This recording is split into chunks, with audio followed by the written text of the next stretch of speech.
I am the Tofu Golem. Please enjoy the video. You'll start by verifying prerequisites and opening the hotspot settings. First, make sure your phone supports tethering and you have mobile data. This prevents surprises. Once ready, plug in or charge if battery under 20% so the process won't abort. Now, go to Settings, tap Network and Internet, then Hotspot and Tethering to begin. You're already doing the right prep. Next, we will set visibility and choose security so unauthorized users cannot join while you configure limits. You'll now configure the actual limits and why they matter. Once in Hotspot Options, choose Advanced or Hotspot Preferences.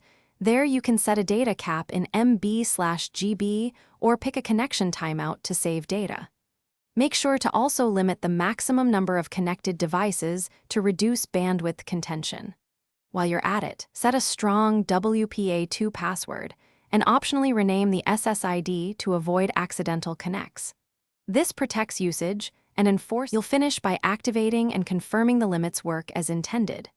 Turn the hotspot on, then monitor the connected devices list and the data usage counter so you see that caps apply. Use your phone's data monitor or your carrier app for precise accounting. Make sure usage resets correctly after the billing cycle.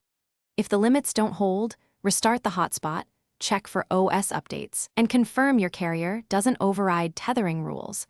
That single troubleshooting step fixes most issues. Thanks for watching. Consider subscribing if we helped you today.